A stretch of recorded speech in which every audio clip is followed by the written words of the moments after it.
Bonjour et bienvenue dans Voix plurielle. Je m'appelle Delphine et ici on parle avec empathie de vies différentes pour une même humanité.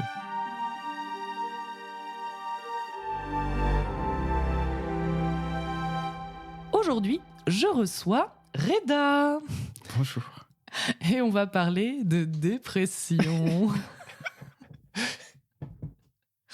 Je sais, ça fait toujours son petit effet. On va beaucoup rire pendant ce podcast. C'est pas mal. Belle entrée en matière. Absolument. Il est important de rire. Bien sûr. Parce qu'effectivement, petit disclaimer, on va parler de choses difficiles. Mais il est important de pouvoir justement positiver et essayer d'en tirer des petites leçons, enfin en tout cas des apprentissages. Entièrement d'accord. Puis comme tu me le disais en off, Hamdoullah, ça va mieux. C'est vrai que je parle couramment arabe. Oui, Haja le top, comme on dit. Masha'Allah. Eh bien, pour les arabophones, vous traduirez. Mon cher Reda, nos auditeuristes ne te connaissent pas encore, mais ça ne va pas tarder, car tu vas pouvoir te présenter. Très bien. Eh bien, bonjour tout le monde. Bonjour Delphine. Je suis Reda, je m'appelle Reda, je suis étudiant encore en passe d'obtenir mon doctorat quand même, donc on croise les doigts. Et on te félicite d'avance. Merci beaucoup, ça a été un parcours du combattant. Comme tout doctorat. Comme toute étude de manière générale. J'étais pas destiné à faire des études longues, sachant que mon épisode dépressif a commencé finalement à travers toute ma scolarité et avec une tentative, du coup, une TS, donc tentative de suicide quand j'étais en terminale. Donc j'ai fini le lycée en apothéose. Oui. Mais maintenant, je suis major de promo quasiment. Donc tout va bien, tout va bien. Vous ne voyez pas, mais nous applaudissons en mode podcast. Bien sûr, nous applaudissons pour les sourds et malentendants. Et maintenant, plus jeunes. Voilà, personne ne voit, mais les jeunes, ils tapotent le pouce et le majeur, comme ça. Ah, très bien. Je connaissais les sourds et malentendants, évidemment, puisqu'on fait ça aussi dans les studios de doublage. Ici. Absolument. Oui. Ici, ça 6-7. Donc Reda qui touche toutes les populations pour le podcast.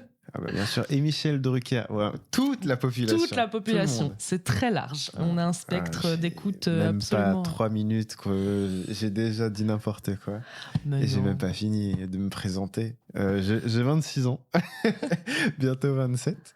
Et du coup, on passe d'avoir mon doctorat. Donc, je suis étudiant en art à la Sorbonne. Et en parallèle, je suis artiste contemporain et galeriste. Voilà. Oui, et c'est vrai qu'on admire les jeux de mots de Reda, car son Instagram, Redartiste. Ouais, voilà. Pas peu fier. Pas peu fier, la papetière. Voilà. Plus jamais. Ce n'est pas de moi, on remerciera mon compagnon pour cette blague. Il n'y a pas de souci. Qu'on embrasse. Qu'on embrasse. Qu'on embrasse chez vous. Pour vous, à la maison. Exactement. On se la joue Nikos, c'est ça? Attends, papa. J'étais sur Julien Lepers. Ah oui, indice. Chez vous. Je l'ai. Absolument. Car je suis adulte. Je et connais drôle. Mon cher Reda, maintenant que nous te connaissons un petit peu mieux, je te propose qu'on passe un petit peu à la partie mais oui, Jamy, c'est-à-dire la petite présentation un peu didactique de qu'est-ce que c'est effectivement la dépression, parce que il est important de le rappeler, c'est tout de même un trouble de l'humeur qui n'est pas à minimiser, qui Bien existe sûr. pour de vrai. Et c'est pas juste être triste. C'est vraiment une altération de l'humeur, de l'énergie, de la motivation et de comment on se positionne entre soi et le monde aussi, puisque c'est vraiment un détachement. Voilà, exactement. Pur et simple. Ouais. À ne pas confondre avec donc la déprime passagère, qui est aussi à prendre en compte, parce qu'on ne va pas non plus ne pas être empathique envers les personnes qui sont tristes. Mais là, c'est vraiment le cerveau qui n'est plus capable de récupérer suffisamment de sérotonine pour acquérir le bonheur. Oui. Et après, Je ne suis pas médecin. Oui, c'est vrai, on précise, on n'est pas médecin. Personne n'est médecin ici. Voilà, peut-être le chat, mais... Je travaille à un doctorat, ça ne signifie pas que j'ai des compétences en médecine. C'est vrai, c'est bien de le préciser. Oui, mais je ne sais pas si c'est corrélé au fait d'être du coup dépressif, d'avoir des épisodes tout au long de ma vie de dépression, qui fait que je développe aussi beaucoup dans ma personnalité un certain cynisme, donc peut-être aussi, et qui, dans mes relations avec plein de personnes qui ont aussi sont sujets à des épisodes dépressifs, ont ce même rapport à la réalité, aux relations humaines, de vouloir toujours dédramatiser et rendre un certain nihilisme et cynisme comme une norme. Donc, est-ce corrélé? Je ne sais pas. Mais face à cette vue empirique de mon expérience, j'ose espérer que oui. Et c'est aussi un peu une sorte de carapace. Donc, beaucoup de personnes peuvent l'utiliser aujourd'hui comme base d'humour, qui ne signifie pas qu'ils vont particulièrement bien aussi. C'est ça qui est... oui, c'est ça qui est paradoxal. Paradoxal, exactement. C'est que il y a... Alors, premièrement, il y a autant de dépression qu'il y a de dépressifs. Tout à fait. Et c'est un dépressif n'est pas forcément une personne triste visuellement. Et une personne peut même ne pas savoir qu'elle l'est et du jour au lendemain avoir une sorte de moment où elle s'oublie. Moi, j'appelle ça elle phase. Oui. En fait, des moments d'absence et un blackout total. Beaucoup de personnes ont des moments où leur cerveau juste cesse de fonctionner et de se rappeler de certains épisodes. Moi, ça m'est arrivé. Et des personnes qui, par exemple, aussi manquent beaucoup de sommeil, ça leur arrive souvent. La dette de sommeil fait que les synapses éclatent beaucoup plus et donc figent ces instants-là. On a soit des sentiments de déjà-vu, soit comme si, dans une conversation, une personne saute des mots. C'est pas vrai. C'est juste, on oublie. Et ces épisodes dépressifs exacerbent justement tous les problèmes liés à la mémoire, liés au cerveau et aux actions cohérentes. Oui, parce que ça peut être vraiment complètement invisible. Les personnes peuvent continuer à vivre normalement, en apparence. Exactement. Voilà. Et nous ne sommes toujours pas médecins. Toujours pas. Toujours pas. Même si, depuis les 2 minutes où on a fait le petit instant mais oui, Jamy, je n'ai que des schémas avec le de Absolument. ce pas sorcier. Mais dis-moi, Jamy. Eh bien, Jamy, quels sont les symptômes principaux de la dépression? Tijou. En effet, Fred. Il y a Sabine aussi. Oui. Que j'aime beaucoup. Mais oui, c'est vrai, exactement comme tu disais, il peut y avoir des troubles de sommeil, des difficultés de concentration aussi. Exactement. Beaucoup de dévalorisation, de culpabilité, ça, c'est normal. Et puis, ça peut être aussi dans la façon de vivre. Ça peut être un ralentissement ou au contraire même une agitation parce qu'on ne sait plus trop comment faire. Bien sûr, les pensées noires dans les pires moments, parce qu'il y a plusieurs niveaux de dépression, évidemment. Bien sûr. Et donc, ça peut être à la fois il peut y avoir des émotions qui sont très fortes, comme une immense tristesse, une immense perte, etc., comme rien. Ça peut être complètement vide aussi. Oui. Donc ça, c'est pour ça qu'il faut pouvoir être à même d'aider les personnes en fonction de ce qu'elles peuvent ressentir ou non, parce que la dépression peut s'exprimer de manière différente. Et encore une fois, on rappelle, c'est clairement pas un manque de volonté ou un caractère de la personne. La personne n'est pas comme ça, et puis c'est pas grave. Mais totalement. On ne choisit pas d'être dépressif. Je pense que si c'était un choix, il y en aurait beaucoup moins. Parce que c'est pour fun de l'être. Ben non. Non. Ouais. Mon cher Guy. J'ai une image que j'apprécie quand je dois expliquer ça, généralement, parce que je ne peux pas être un dépressif normal. Ça n'existe pas un dépressif pas normal. Oui, exactement. Mais j'aime bien un peu vivre pour les caméras, j'ai l'impression, mes troubles. Ah. Parce que je suis aussi dyslexique et dyspraxique. Mais qu'est-ce qu'on va te revoir souvent, Reda? Bien sûr. Et un truc qu'on pourrait corréler, confondre avec la dépression, c'est que je suis bipolaire. Et j'arrive à l'imager auprès des gens qui ne voient pas forcément ce que c'est en des montagnes russes, globalement, qui montent et qui descendent. La dépression serait ça, avec des phases où tout se passe bien, ça peut monter. Des phases où ça se passe pas bien, ça descend. La bipolarité étant, il n'y a aucune sécurité. On est sans ceinture. Tout va vite. Et quand ça va haut, et c'est pas parce qu'on monte qu'on peut pas être éjecté, jeté, propulsé à 10 mètres. Je suis en train de visualiser des montagnes russes, là. Et quand ça descend, on peut juste s'écraser au sol. Il y a exactement. Pour moi, c'est ça la différence entre les deux. La dépression est certes, du coup, passager, mais elle est présente sur un long moment. Et je sais pas si certains médecins se sont mis d'accord là-dessus. J'ai pas lu d'études là-dessus. J'ai vu plusieurs psychiatres qui s'accordent à dire qu'on ne guérit jamais réellement de la dépression. On peut l'atténuer, on peut faire en sorte d'avoir des outils pour vivre avec, et quand on a des phases de déprime et des phases dépressives, de savoir mieux le gérer, mais on ne guérit pas. Après, est-ce que maintenant les études ont évolué sur le sujet? Je ne sais pas exactement, puisque on le rappelle, nous ne sommes pas médecins. Nous ne sommes pas médecins. Mais d'après ce que j'ai compris, vu que les dépressions, il y a les dépressions donc qu'on appelle unipolaires, qui sont les dépressions seules, c'est-à-dire sans autre aspect de l'humeur, et les dépressions donc bipolaires dans le cadre de la bipolarité, donc qui peuvent être l'issue d'une phase haute ou juste une phase qui va ensuite se transformer en phase haute, et que du coup il y a cette fluctuation. En termes de guérison, ça a l'air de pas être les mêmes schémas. Après, évidemment, on n'est pas sur de la certitude, puisque même dans les notices de médicaments, c'est écrit « ça marche, mais on ne sait pas où dans le cerveau ». Cool, merci. Mais vraisemblablement, on est sur quelque chose... c'est ça, t'inquiète, ça marche. Mais vraisemblablement, on est sur une guérison potentiellement possible sur les unipolaires, mais en tout cas très progressive et surtout non linéaire. C'est-à-dire que tu peux avoir des rechutes et avoir l'impression que ça marche pas du tout, en fait, la progression.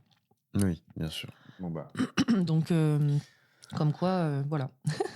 Et c'est nice. Voilà, tout à fait. Et donc, comme tu disais, sur la durée, une dépression, c'est vraiment au moins 2 semaines. Il y a des variations d'intensité, puisque il y a les dépressions légères à sévères, tu peux avoir des dépressions chroniques, saisonnières aussi, parce que ça joue beaucoup la lumière, par exemple, ou la chaleur, le ciel. Bien sûr.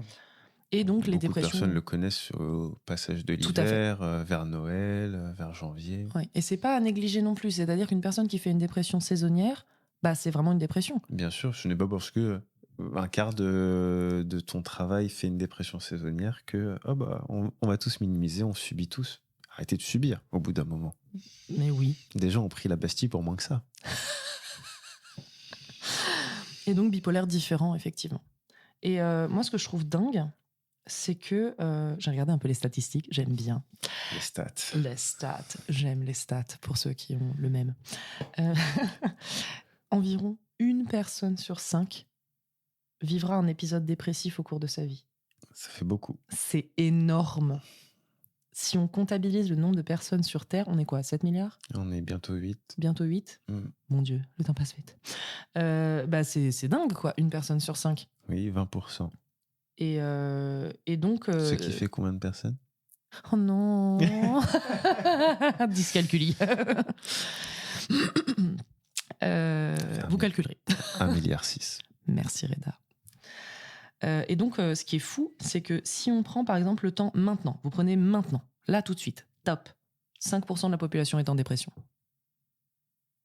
Là. Actuellement. C'est dingue. Oui. Moi, j'arrive pas à... c'est l'une des premières causes dans le monde d'incapacité, en fait. 1 personne sur 20. Non, sur 5, 20%. 1 personne sur 5. T'as dit 5% de la population. 1 personne sur 5. Et... Ah oui, donc c'est l'inverse, oui, voilà. Oui, en ce moment. Je trouve ça ouf. Et en plus, ce qui est incroyable, non pas incroyable, ce qui est triste à dire, c'est que dans notre société où on a éduqué les hommes et les femmes différemment, et bah du coup, c'est principalement les femmes qui sont diagnostiquées le plus souvent, parce que c'est elles qui expriment leurs émotions. Évidemment. Et les hommes, ils consultent moins, et du coup, ben, ils restent tout seuls dans leur coin. Je trouve ça horrible. Mais donc, en plus, ça signifie que le chiffrage est sous-évalué. Ouais, comme tout ce qui est santé mentale. Tout, évidemment. Dans une classe d'élèves, il y a au moins 2 dépressifs, ça sous-entend. Ouais. Dont le prof. Du coup. Souvent le prof. Donc un autre dépressif dans la classe. Oh mon Dieu. Et nous ne sommes toujours pas médecins. Toujours pas. Mais restez peut-être à la fin du podcast. Peut-être à la fin, on aura reçu, on sera, voilà, les 6 ans d'études, 8 ans, 10 ans d'études en fonction des spécialités. Il est très long ce podcast. Oh mon Dieu. Et du coup, tu disais que toi, tu as été diagnostiqué la première fois au lycée. Exactement, oui. Après un épisode qui m'a fait aller en hôpital pour mineurs, du coup. Oui.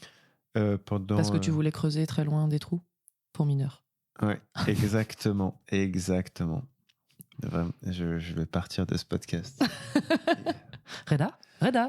J'ai le monopole des blagues de merde. Normalement, j'apprécie guère la concurrence. Qu'on me vole la vedette. Non, mais j'ai été... au départ, c'était admis. Et ce qui est horrible quand t'es un ado, hein, c'est que... surtout à notre époque, c'était déjà mal vu que de te faire une dépression. Alors, si en plus t'es jeune, t'es vu comme un fou du bus, on te dit, bon, bah, t'y vas pour une semaine. À la fin de la première semaine, on va quand même te garder 2 semaines de plus. Je suis resté 1 mois et demi. C'était bien chiant. Et j'ai appris que j'étais, du coup, effectivement, dépressif, bipolaire, autiste. Ah oui, donc t'as eu vraiment... Ah, mais ils ont fait le package. C'est comme le truc que vous avez inventé, à savoir le couscous royal. Je dis vous, la France. Ça n'existe pas au Maghreb, un couscous royal où tu mets tout. Et ben moi, ils ont pris toutes les maladies, ils les ont mis. Ils ont dit, voilà, vous avez tout, monsieur. Hop là, petit paquet cadeau. Après, grosse facture parce qu'il faut quand même payer. Oui. Voilà. Ah oui, ça, c'est vrai que les frais pour la santé mentale, c'est pas encore ça, la prise en charge. Non, mais tranquille. Bon, ils ont dit aussi que j'étais THPI, mais bon, maintenant, j'aime pas trop. Ça justifie juste. Non, mais il est un peu spécial, il est intelligent. Ça veut rien dire. Oui. Ça veut rien dire. C'est juste que ton cerveau marche différemment, quoi. Vous avez juste pris 650 balles, quoi, pour faire les tests. Dites les termes, finalement. C'est vrai. Et oui, ça a commencé, du coup, au lycée.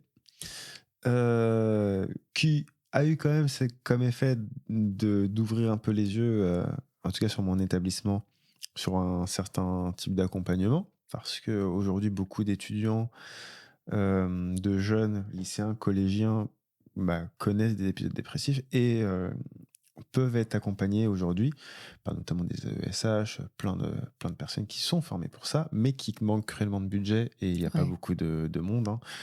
Il y a plus de cliniques privées que de places en hôpital psychiatrique, ça, à c'est mon sûr. époque, il n'y en avait pas tant que ça, il n'y en avait pas dans mon lycée, donc c'était plus difficile. Aujourd'hui, à travers tout un parcours de soins, petit aparté, si vous faites diagnostiquer aujourd'hui, vous avez un parcours de soins qui est offert justement par la mutuelle et la sécurité. Si, chez le psy, les 5 séances de psy en tout cas. Ah oui, mais il faut que ce soit des psys conventionnés par l'État. Donc c'est pas non plus fastoche à trouver. Mais disons que c'est toujours... C'est mieux que rien. Voilà, c'est mieux de le savoir, quoi qu'il arrive. Tout à fait. Plutôt que de laisser couler. Oui, il faut pas hésiter à en parler. Exactement. Parce que au pire, c'est rien. Tant mieux. Enfin, au mieux, c'est rien. Oui. Et au pire, au moins, la personne sera prise en charge et aura une aide. Exactement. Et voilà. D'ailleurs, en hospitalisation, il peut y avoir aussi différents types d'hospitalisation. Ça peut être une hospitalisation 2 jours, ça peut être une hospitalisation complète. Donc voilà, moi je sais que j'avais été prise en charge en hospitalisation 2 jours dans un centre spécialisé pour les troubles bipolaires. donc suite à moult dépression. Mais ça existe aussi en hospitalisation complète, et c'est OK. Il n'y a pas de... les personnes sont là pour aider, même si effectivement, manque de moyens, manque de place, manque de budget. Mais c'est pas un gros mot, l'hôpital. Non, bien sûr. Donc bon, c'est... Hôpital. Oh mon Dieu, 20 km². Les psys ont... Trouvez-vous un très bon psy aussi, accessoirement, et n'hésitez pas à partir, ne pas voir un psy qui vous convient pas, parce que oui, merci Reda. C'est aussi ça le plus important. Je sais que c'est compliqué, parce qu'on a l'impression que certaines personnes nous veulent du bien, mais au final, c'est bien de faire la part des choses.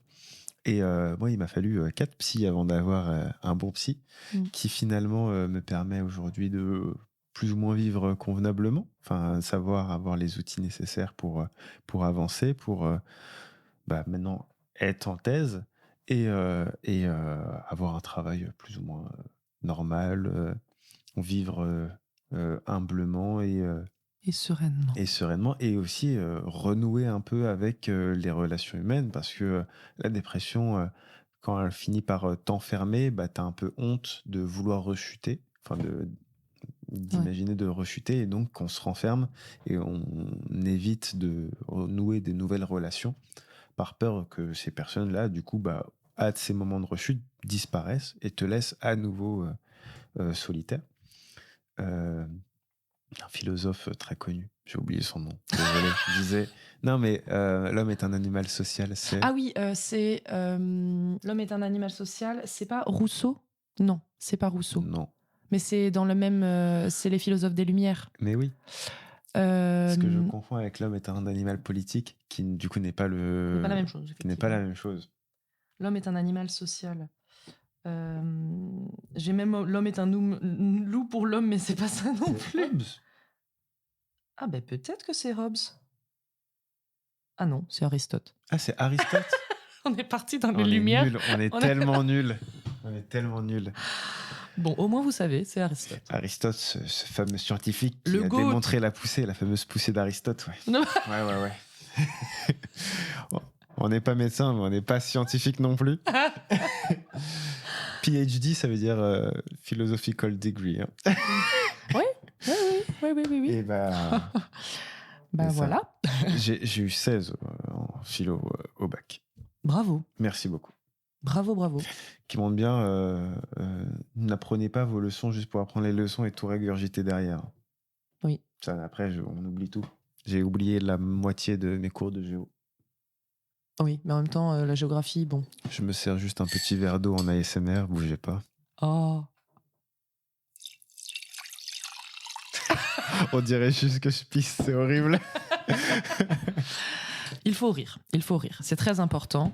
Et la catharsis dans ce par le podcast, rire. vous allez rire. Absolument. C'est moi qui vous le dis. Non, mais c'est important parce que... Ah oui, et d'ailleurs, je rappelle, très important aussi, alors là, on repasse vraiment du coq à l'âne, les petits trucs drôles à le sérieux, 3114, le numéro d'aide urgence suicide. Bien sûr.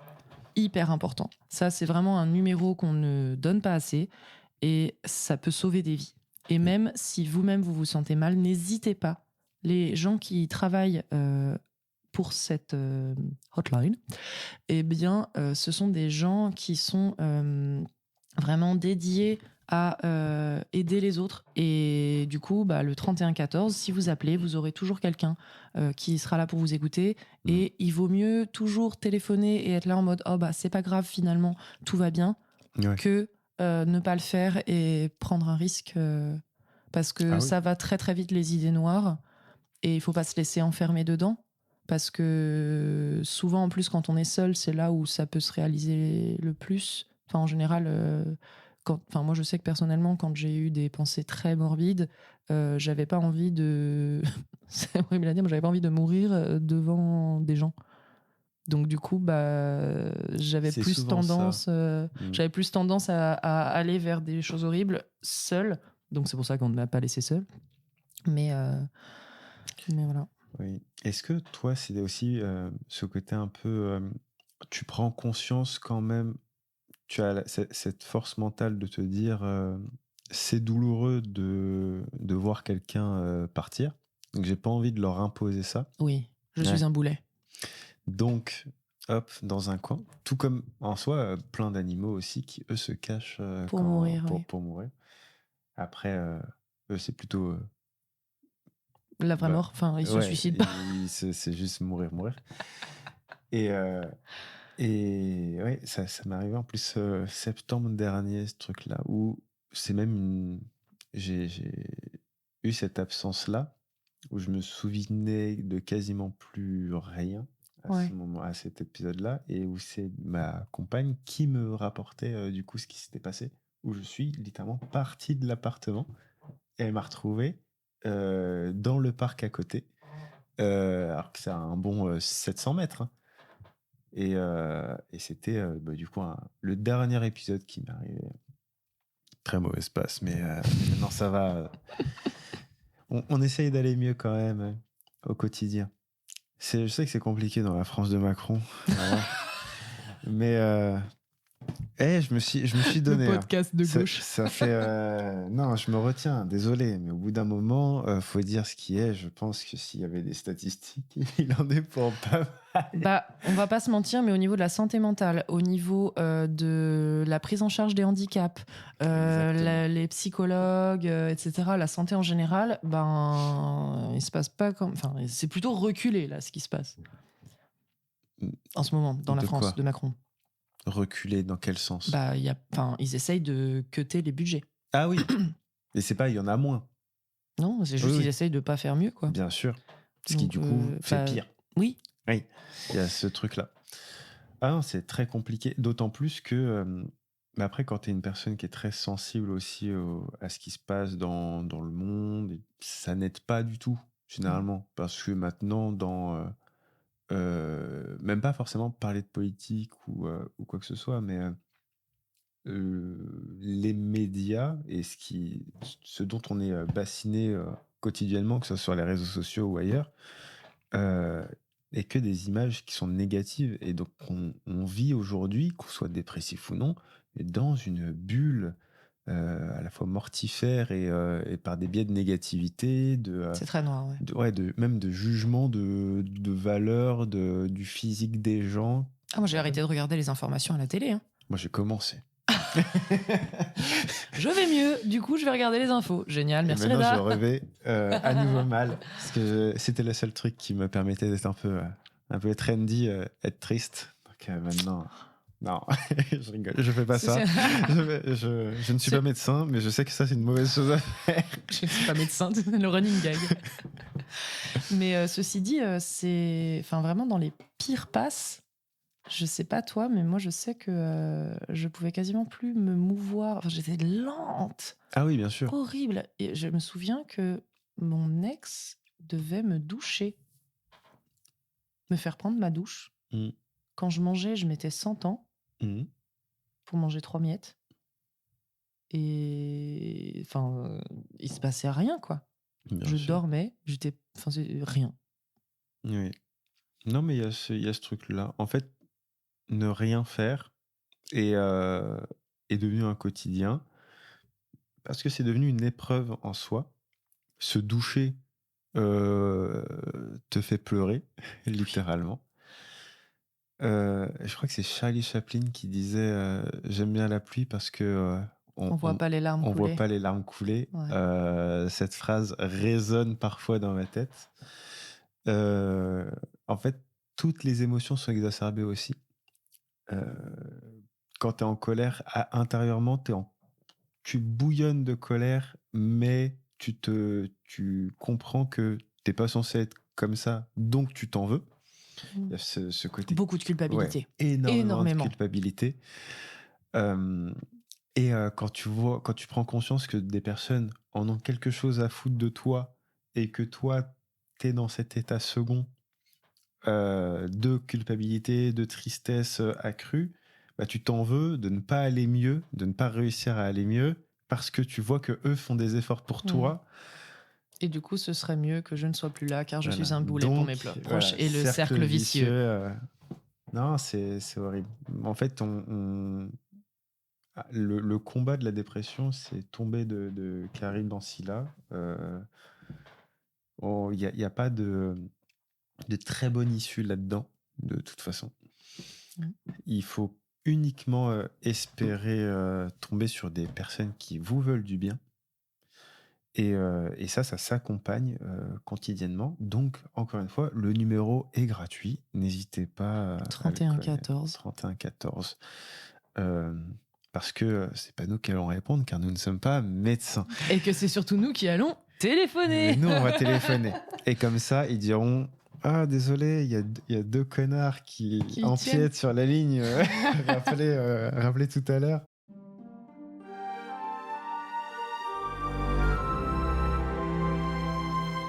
La semaine prochaine. En tout cas, tu me fais une très bonne transition, Reda. Mais je suis que ça. Oh là là là là, le GOAT. Parce que, justement, c'est intéressant de voir aussi comment tu vis avec la dépression dans ton environnement, en fait, au quotidien, avec ta vie personnelle, professionnelle, sociale, émotionnelle. Ce podcast vous a été présenté grâce à la solution de diffusion de podcasts Castopod.